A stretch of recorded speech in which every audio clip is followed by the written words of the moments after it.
नमस्कार दोस्तों, BK24 study zone में आप सभी लोगों का एक बार फिर से स्वागत है। इस वीडियो में बात करेंगे 16 फरवरी 2019 के करंट अफेयर्स के बारे में। तो चलिए शुरुआत करते हैं आज की करंट अफेयर्स वीडियो। मैं आपको बता दूं कि इस वीडियो का डिटेल PDF का लिंक मैंने डिस्क्रिप्शन में दिया हुआ है, तो आप लोग आज की PDF भी डाउनलोड कर सकते हैं डिस्क्रिप्शन में दिए गए लिंक से। और साथ ही साथ अगर आप लोग चाहते हैं कि इसकी सारी की सारी PDF करंट अफेयर्स की आपको डाउनलोड करनी हो, तो आप डायरेक्टली हमारी वेबसाइट पर चले जाइए www.bk24studyzone.com पे। यहाँ पर भी आपको सारी PDF एक साथ मिल जाएंगी। तो चलिए शुरुआत करते हैं। पहला क्वेश्चन लेते हैं अपना। हमारा पहला क्वेश्चन है कि निम्न में से किसके द्वारा प्रधानमंत्री आवास योजना शहरी क्षेत्र के लाभार्थियों के लिए मोबाइल ऐप का शुभारंभ किया गया है। 14 तारीख को प्रधानमंत्री आवास योजना के अंतर्गत जो भी लाभार्थी है उनके लिए एक मोबाइल एप्लीकेशन लॉन्च की है। हमें बताना है कि किसके द्वारा ये लॉन्च की गई है। सही आंसर है ऑप्शन बी वाला, यानी कि हरदीप सिंह पुरी। हरदीप सिंह पुरी हमारे आवास और शहरी मामलों के राज्य मंत्री हैं। तो इन्हीं के द्वारा 14 फरवरी को प्रधानमंत्री आवास योजना के लाभार्थियों के लिए एक मोबाइल एप्लीकेशन लॉन्च की गई है। यहाँ पर आप देख पा रहे होंगे, तो यही हैं हरदीप सिंह पुरी जी। इन्हीं के द्वारा इस एप्लीकेशन को लॉन्च किया गया है। ये जो एप्लीकेशन है, इसके मदद से जो लोग जिनको प्रधानमंत्री आवास योजना के द्वारा मकान दिए गए हैं, वो लोग जो है अपनी सेल्फी वगैरह अपलोड कर सकते हैं इसमें, और साथ ही साथ एक वीडियो भी अपलोड कर सकते हैं जो कि 30 से 60 सेकंड की होगी। और इसमें वो बता सकते हैं कि किस तरीके से जो है उनको प्रधानमंत्री आवास योजना के द्वारा अपना मकान मिला है। ठीक है, तो यहाँ पर ये चीज़ ध्यान रखिएगा। प्रधानमंत्री आवास योजना बेसिकली भारत सरकार की एक योजना है, जिसके अंतर्गत जो लोग भी प्रधानमंत्री आवास योजना के अंतर्गत जितने भी टर्म एंड कंडीशन बनाए गए हैं उसको फॉलो करते हैं, उन सभी लोगों को मकान देने का लक्ष्य रखा गया है 2022 तक, जो लोग भी इसमें शहरी क्षेत्रों की में रह रहे हैं। ठीक है, तो ये चीज़ याद रखिएगा। प्रधानमंत्री आवास योजना शहरी क्षेत्र के लाभार्थियों की मैं यहाँ पर बात कर रहा हूँ। ओके, तो इन्हीं के लिए एक एप्लीकेशन लॉन्च की गई है। चलिए, इसके बाद सेकंड क्वेश्चन है हमारा कि 15 फरवरी को भारत ने किस देश से मोस्ट फेवर्ड नेशन का दर्जा वापस ले लिया है। सही आंसर है ऑप्शन बी वाला, यानी कि पाकिस्तान से। 15 फरवरी को भारत ने पाकिस्तान से मोस्ट फेवर्ड नेशन का दर्जा वापस ले लिया है। भारत जनवरी 1995 में 1 जनवरी 1995 में विश्व व्यापार संगठन का सदस्य बना था, और इसके एक साल बाद यानी कि 1996 में भारत ने पाकिस्तान को मोस्ट फेवर्ड नेशन का दर्जा दिया था। हालांकि पाकिस्तान की तरफ से भारत को कभी भी इस तरीके का कोई दर्जा नहीं दिया गया, और पाकिस्तान को 1996 में ये दर्जा दिया गया था, लेकिन अब जो है इस दर्जे को वापस ले लिया गया है। तो ये चीज़ याद रखिएगा। आपके दिमाग में अगर ये बात आ रही है कि ये मोस्ट फेवर्ड बोल रहे हैं, क्या चीज़ है ये, तो यहाँ से ये चीज़ आपको ध्यान होनी चाहिए कि जिस देश को भी मोस्ट फेवर्ड का दर्जा दिया जाता है उससे व्यापारिक संबंध मजबूत बनाए जाते हैं, उसके व्यापार में किसी तरीके का खलन नहीं डाला जाता है, और उसको प्राथमिकता दी जाती है हर चीज़ में। ओके, तो ये चीज़ आपको यहाँ से ध्यान होनी चाहिए, इस चीज़ को याद रखिएगा। तो अब भारत ने पाकिस्तान से ये दर्जा वापस ले लिया है। क्वेश्चन नंबर 3 है कि निम्न में से किस देश के वैज्ञानिकों ने बिना GPS के चलने वाला एक रोबोट बनाया है। तो इसका सही आंसर है ऑप्शन ए वाला, यानी कि फ्रांस। फ्रांस के वैज्ञानिकों ने बिना GPS के चलने वाला एक रोबोट बनाया है। तो ये चीज़ आपको ध्यान होना चाहिए। ये जो रोबोट है ये आसपास के वातावरण का निरीक्षण करके वापस अपने स्थान पर लौट सकता है। तो ये यहाँ पर आपको ये रोबोट भी दिखाई दे रहा है। ठीक है, तो ये चीज़ आपको यहाँ से ध्यान होनी चाहिए। बेसिकली जो रोबोट है ये ऑप्टिकल कंपास के जरिए दिशा और ऑप्टिकल मूवमेंट सेंसर की मदद से दूरी को तय करेगा। अगर साधारण से भाषा में बात करें तो आपने देखा होगा चींटियाँ एक के पीछे एक चलती हैं, और वो वापस अपनी जगह पे जहाँ से वो चलती हैं उसी जगह पे वापस आ जाती हैं। तो सबसे अच्छा ये उदाहरण अगर देखा जाए तो रेगिस्तान में चींटियाँ खाने की खोज में कई मीटर जो है कई किलोमीटर तक जाती हैं, और उसके बाद उसी रास्ते से वापस अपने स्थान पे लौट आती हैं। तो उसी से इंस्पायर होके वैज्ञानिकों ने ये रोबोट बनाया है, और इसका नाम है एंट बोट। ठीक है, तो ये चीज़ आपको यहाँ से ध्यान होना चाहिए। इस रोबोट का नाम भी याद रखिएगा। तो इसको चींटियों की इसी खासियत की जो मतलब चींटियों में जो एक खासियत है, इसी से प्रेरणा लेके इस रोबोट को बनाया गया है, और इसको बनाया है फ्रांस के वैज्ञानिकों ने। क्वेश्चन नंबर 4 है कि हाल ही में निम्न में से किसे चुनाव आयुक्त नियुक्त किया गया है। तो इसका सही आंसर है ऑप्शन सी वाला, यानी कि सुशील चंद्रा। सुशील चंद्रा जी को चुनाव आयुक्त नियुक्त किया गया है। सीबीडीटी के चेयरमैन थे ये, और सीबीडीटी के चेयरमैन के तौर पे इनका जो कार्यकाल है वो मई 2019 में समाप्त हो रहा था, तो उससे पहले ही इनको भेज दिया गया है चुनाव आयोग में। तो ये चीज़ यहाँ से ध्यान रखिएगा, 1980 बैच के IRS अधिकारी हैं ये, ठीक है। तो ये चीज़ आपको यहाँ से पता होनी चाहिए। इससे पहले जो पूर्व मुख्य चुनाव आयुक्त थे OP रावत जी, जब ये रिटायर हुए थे तो उस वक्त चुनाव आयुक्त सुनील अरोड़ा को मुख्य चुनाव आयुक्त बना दिया गया था, और एक पद जो है खाली हो गया था चुनाव आयुक्त का, क्योंकि चुनाव आयोग में एक मुख्य चुनाव आयुक्त के अलावा 2 चुनाव आयुक्त भी होते हैं, ठीक है। तो ये चीज़ यहाँ पर ध्यान, एक तो हो गया मुख्य और 2 उनके साथ होते हैं, तो ये चीज़ आपको यहाँ से ध्यान होनी चाहिए। वर्तमान में अगर बात करें तो सुशील चंद्रा जो कि ये हैं, इनके अलावा अशोक लवासा जी को भी चुनाव आयुक्त बनाया गया। तो दोनों ही अशोक लवासा तो पहले से ही जो है चुनाव आयुक्त थे, और नई नियुक्ति हुई है सुशील चंद्रा की। तो ये चीज़ यहाँ से ध्यान रखिएगा, ठीक है। कोई पॉइंट समझ में नहीं आएगा तो कमेंट करके मुझे पूछ सकते हैं। क्वेश्चन नंबर 5 है कि निम्न में से किस राज्य में क्राइंग स्नेक नामक सांप की एक नई प्रजाति खोजी गई है। तो इसका सही आंसर है ऑप्शन डी वाला, यानी कि अरुणाचल प्रदेश में। अरुणाचल प्रदेश में क्राइंग स्नेक नामक सांप की एक नई प्रजाति खोजी गई है। ये जो प्रजाति है ये धान की खेत में मिली है, तो ये चीज़ यहाँ से ध्यान होना चाहिए। अगर बात करें कि इसका नाम क्राइंग स्नेक क्यों रखा गया है, तो बेसिकली इसका नाम इसलिए रखा गया है क्योंकि इसकी आंख में एक काले रंग का धब्बा है, और ऐसा लगता है कि जैसे ये रो रहा हो, मतलब कि इसके आंसू निकल रहे हो। तो ये चीज़ हमको यहाँ से ध्यान होना चाहिए।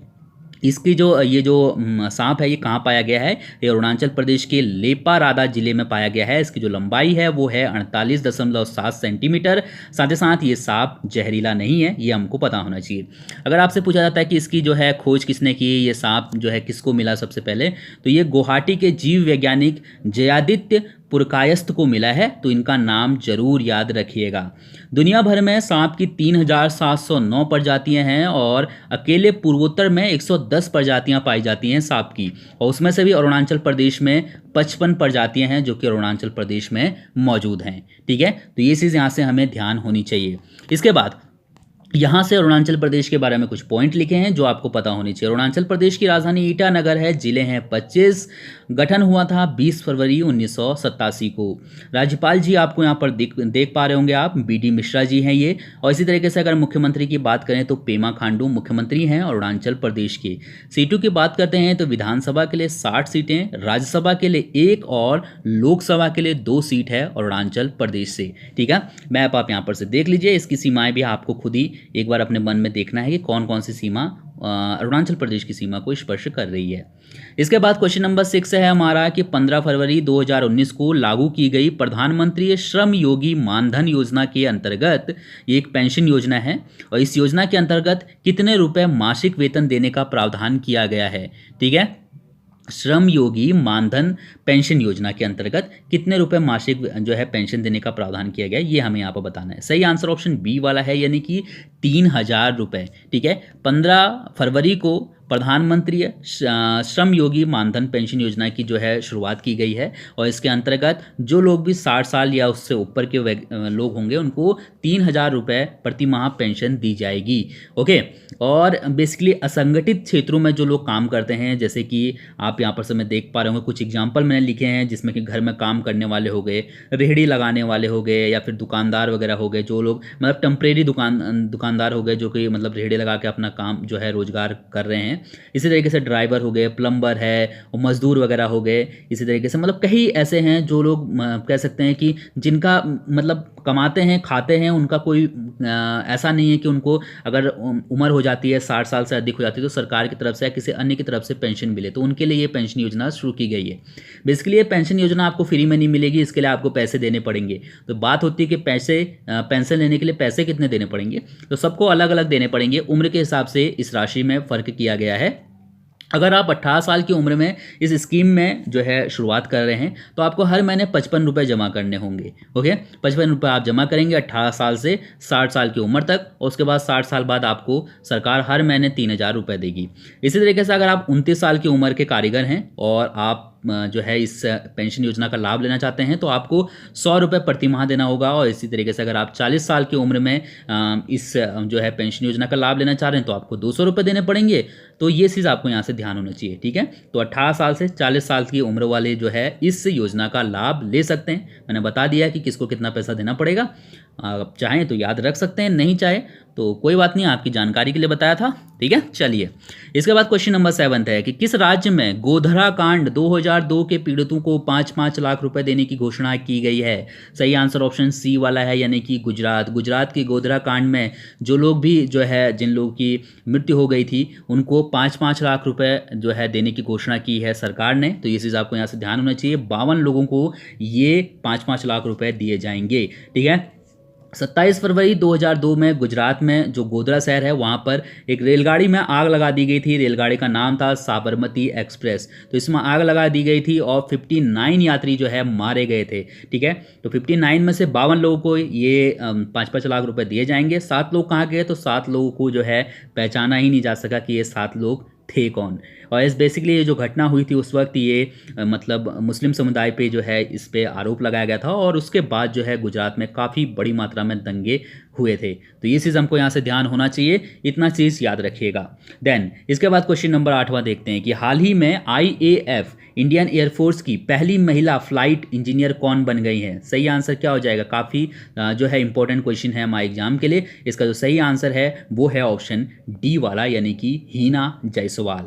हीना जायसवाल IAF की पहली महिला फ्लाइट इंजीनियर बन गई हैं। तो ये चीज़ यहाँ से ध्यान रखिएगा। हीना ने 2014 में फ्लाइट इंजीनियर का कोर्स के लिए जो है इनको चुना गया था और उसके बाद 5 जनवरी 2015 में यह कोर्स शुरू किया गया था, ठीक है। तो बेसिकली इनको ट्रेनिंग दी गई है, 6 महीने की कई ट्रेनिंग के बाद अब इनको फ्लाइट इंजीनियर के तौर पे शामिल कर लिया गया है। पहली महिला फ्लाइट इंजीनियर है ये।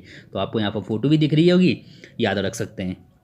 चलिए क्वेश्चन नंबर 9 है कि हाल ही में किस स्थान पर हुए आतंकवादी हमले के कारण 44 से अधिक सैनिकों की जान चली गई।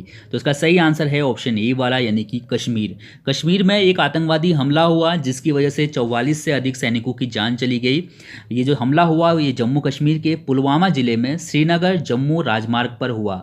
इसमें आतंकवादियों ने 350 किलोग्राम वजन की विस्फोटकों से भरी SUV जो है CRPF की एक बस से टकरा दी थी और उसके बाद जो है विस्फोट हुआ और यहाँ पर हमारे 44 से अधिक जवान शहीद हो गए, ठीक है। तो ये आंकड़े आपको अलग अलग दिखेंगे, कहीं 45 है कहीं 46 है, क्योंकि कई जवान जो है घायल हुए और उसके बाद जो है धीरे धीरे उन लोग वो शहीद हुए हैं, ठीक है। तो ये चीज़ यहाँ से याद रखिएगा। और इसकी जो जिम्मेदारी ली है वो पाकिस्तान के आतंकीय समूह जैसे मोहम्मद ने ली है। इसने बेसिकली एक वीडियो जारी किया है और वीडियो हमला करने से पहले का वीडियो है और उसने पूरी वीडियो शूट करके जो है मतलब उस अपनी इस हमले की जिम्मेदारी ली है, ठीक है। तो ये चीज़ याद रखिएगा, ये हमला कहाँ हुआ और दुखद घटना है, इसके बारे में थोड़ा बहुत आपको जानकारी होनी चाहिए। क्वेश्चन नंबर 10वां है कि हाल ही में केंद्र सरकार ने चीनी का न्यूनतम समर्थन मूल्य यानी कि MSP कितना कर दिया है। इसका सही आंसर है ऑप्शन डी वाला, यानी कि 31 रुपये। केंद्र सरकार ने चीनी का न्यूनतम समर्थन मूल्य 29 रुपये प्रति किलोग्राम से बढ़ाकर 31 रुपये प्रति किलोग्राम कर दिया गया है। बेसिकली ये जो फैसला है वो क्यों लिया है, तो ये इस वजह से लिया है क्योंकि गन्ना किसानों पे काफ़ी ज़्यादा जो है बकाया रह गया है चीनी मिलों का, ठीक है। तो ये चीज़ हमको यहाँ से ध्यान होना चाहिए। चीनी मिल जितने भी हैं वो गन्ना किसानों को उनके गन्ने की कीमत नहीं दे पा रहे हैं, तो इसी वजह से जो है इस MSP को बढ़ाया गया है। इससे होगा क्या कि जो भी चीनी मिल हैं उनको उचित धनराशि प्राप्त होगी सरकार की तरफ से और जिसकी वजह से किसानों को भी समय पर गन्ने का भुगतान किया जा सकता है। न्यूनतम समर्थन मूल्य क्या है, अगर आपको नहीं पता तो मैं आपको बता दूं कि किसी भी कृषि उपज का न्यूनतम समर्थन मूल्य वह मूल्य होता है जिससे कम मूल्य देकर किसान से सीधे वह उपज नहीं खरीदी जा सकती। न्यूनतम समर्थन मूल्य हमेशा जो है सरकार की तरफ से तय किया जाता है। यहाँ पर से कहने का मतलब ये हुआ कि अगर सरकार ने बोला कि 31 रुपये प्रति किलोग्राम न्यूनतम समर्थन मूल्य है तो कोई भी व्यक्ति 31 रुपये कम से कम में इस चीनी को नहीं खरीद सकता। कुल मिला के बस ये हो गया बात, ठीक है। 31 रुपये से कम में चीनी नहीं खरीदी जा सकती, तो इतना ध्यान रखिएगा। चलिए अब यहाँ से बात करते हैं कुछ सिंगल लाइन के पॉइंट जो आपको जरूर ध्यान होने चाहिए। 11वां पॉइंट से शुरुआत करते हैं। बिहार सरकार ने एक योजना शुरू की है जिसका नाम है मुख्यमंत्री वृद्धजन पेंशन योजना। और बेसिकली इस योजना के तहत जो भी वृद्धजन हैं जिनकी उम्र 60 साल या उससे अधिक है उनको 400 रुपये मासिक वेतन देने का प्रावधान किया गया है बिहार में। इसी तरीके से 12वां पॉइंट में लिखा है कि 16वें लोकसभा के अंतिम सत्र का अंतिम दिन 14 फरवरी को था, तो ये चीज़ यहाँ से ध्यान रखिएगा। इसी तरीके से खुदरा मुद्रास्फीति जनवरी में पिछले माह के मुताबिक घटकर 2.05% पर आ गई। अगर सीधी भाषा में अगर मैं आपसे बोलूँ, अगर आपसे पूछा जाता है कि मुद्रास्फीति जनवरी 2019 में कितनी थी, ठीक है, तो आपको पता होना चाहिए 2.05% थी। ठीक है, तो ये चीज़ हमको यहाँ से ध्यान होना चाहिए। मुद्रास्फीति की दर जनवरी 2019 में 2.05% थी। इसके अलावा मुद्रास्फीति होती क्या है, तो मुद्रास्फीति गणितीय आकलन पर आधारित एक अर्थशास्त्रीय अवधारणा है और इससे पता चलता है कि बाजार में मुद्रा का प्रसार व वस्तुओं की कीमतों में कितनी वृद्धि हुई है और कितनी कमी आई है। ठीक है, तो याद रखिएगा कि मुद्रास्फीति जनवरी 2019 में 2.05% थी, तो ये चीज़ ध्यान होना चाहिए। चलिए अब बात करते हैं, आपके लिए कल के कुछ क्वेश्चन थे जो मैंने आपसे पूछे थे। पहला क्वेश्चन था कि निम्न में से कौन सा पुरातत्व स्थल राजस्व अर्जन के मामले में शीर्ष पर है। सही आंसर ऑप्शन ए वाला है, यानी कि ताजमहल। ताजमहल जो है राजस्व अर्जन के मामले में शीर्ष पर है। सेकंड क्वेश्चन है कि भारत अगले 6 सालों में किस देश के 1800 लोक सेवकों को प्रशिक्षण देगा, तो कौन से देश के लोक सेवकों को प्रशिक्षण देगा। सही आंसर ऑप्शन सी वाला था, यानी कि बांग्लादेश के लोक सेवकों को प्रशिक्षण देगा भारत अगले 6 सालों में। इसके अलावा आपके लिए आज कुछ प्रश्न हैं जिनके आंसर आपको कमेंट करके देने हैं। पहला क्वेश्चन आपके लिए है कि हाल ही में जारी ग्लोबल करप्शन इंडेक्स 2018 में भारत को कौन सा स्थान प्राप्त हुआ है। पिछली बार मैंने पूछा था, कई लोगों ने इसका आंसर गलत दिया था, इस बार गलत मत दीजिएगा। इसके बाद सेकंड क्वेश्चन आपके लिए है, सबसे पहले मैं सेकंड क्वेश्चन बोलने से पहले आपको बताना चाहूँगा कि मैंने एक ब्लॉग चैनल शुरू किया है, तो प्लीज़ इसको सब्सक्राइब करो यार। यहाँ पर 1 लाख से ज़्यादा सब्सक्राइबर हैं और वहाँ पर मुश्किल से जो है 15-20 लोग हैं, तो सब्सक्राइब करिए। उसका लिंक मैंने डिस्क्रिप्शन में दिया हुआ है, वहाँ पर मैं आपको अच्छी अच्छी बातें बताता रहूँगा, तो आप लोग वहाँ पर उस वीडियो को देख सकते हैं। अगर आपको पसंद आएगी तो चैनल को सब्सक्राइब करिएगा, नहीं पसंद आएगी तो कोई बात नहीं। ठीक है, सेकंड क्वेश्चन आपके लिए है कि भारत ने किस वर्ष कारगिल युद्ध लड़ा था, तो बताइए मुझे कारगिल युद्ध कब लड़ा था। नए चैनल का लिंक मैंने डिस्क्रिप्शन में दिया हुआ है, फर्स्ट कमेंट भी किया है, तो आप लोग ज़रूर देखिए वाला channel. Thank you so much.